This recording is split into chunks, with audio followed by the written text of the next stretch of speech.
each more chilling than the last.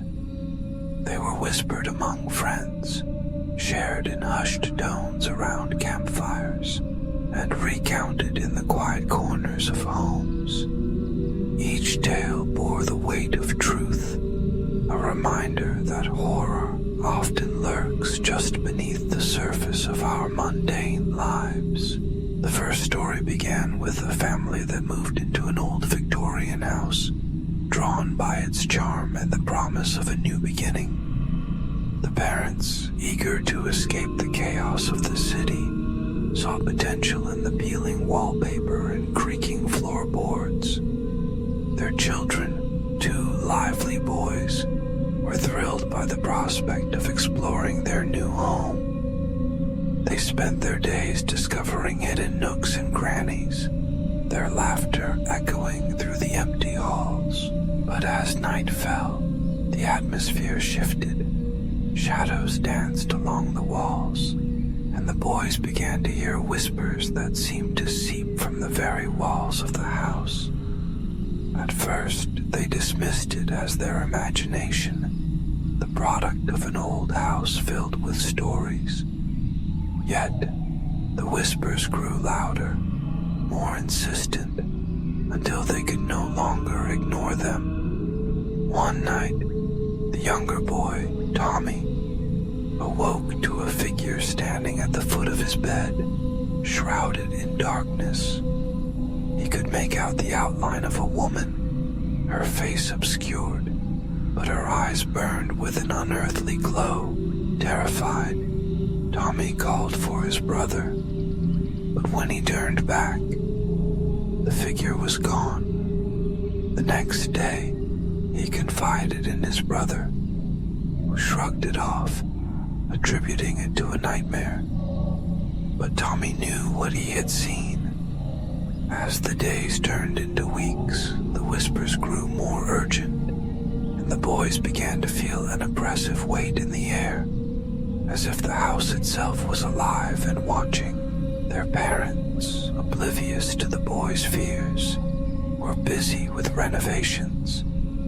But one night, they were jolted awake by a loud crash. Rushing to the source of the noise, they found the living room in disarray, furniture overturned as if a storm had swept through. The air was thick with an unsettling energy. They decided it was time to investigate the history of their new home. What they discovered sent chills down their spines. The house was built in the late 1800s, and a woman had once lived there, known for her beauty and charm. But as the years passed, she became reclusive, rumored to have lost her mind after her children vanished without a trace. The townsfolk whispered that she had been driven to madness by grief, and many believed she still roamed the halls, searching for her lost children. The parents, shaken by the revelation, attempted to reassure their sons, but the boys were no longer comforted. One night, Tommy, unable to shake the feeling of dread, ventured into the attic, drawn by the whispers. There, he discovered a dusty trunk filled with old toys, relics of a time long past. As he rummaged through the contents, he felt a cold hand grip his shoulder. He spun around, but no one was there. The whispers intensified, urging him to leave, but he was frozen in place, entranced by the haunting presence. Days later, the family decided to leave the house, unable to withstand the growing terror that had taken hold of them. They packed their belongings in haste, but as they prepared to leave, Tommy felt a pull to the attic once more. He climbed the stairs, heart pounding, and found the trunk open, the toys scattered around him. In the center of the mess lay a small porcelain doll, its eyes glistening with an unsettling life. The whispers grew louder, and Tommy realized they were calling for him, begging him to stay. With a final glance at the doll, he turned and fled, never looking back. The family drove away, leaving the house behind, but the echoes of the whispers followed them, a chilling reminder of the darkness that lurked within the walls. The second story emerged from a small town, where a young woman named Sarah had taken a job as a night nurse in an old hospital. The hospital had seen better days, its halls lined with faded photographs of patients long gone. Sarah was excited about her new role, eager to help those in need, but as the nights wore on, she began to feel an unsettling presence in the building.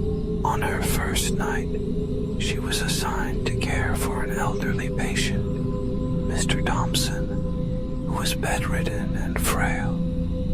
He often spoke of the shadow people that roamed the halls at night, figures that whispered secrets and lingered just out of sight. Sarah dismissed his ramblings as the delusions of an old man, but as the hours passed, she found herself glancing over at her shoulder, convinced she could feel eyes watching her. One night, as she made her rounds, she heard a soft sobbing coming from one of the patient rooms. Curious, she approached the door and found it slightly ajar. Peeking inside, she saw a young girl sitting on the floor, her head buried in her arms. Sarah's heart ached at the sight, and she stepped into the room, ready to comfort the child. But as she reached out, the girl looked up, revealing eyes that were hollow and void of life. "Help me," the girl whispered, her voice echoing in the empty room.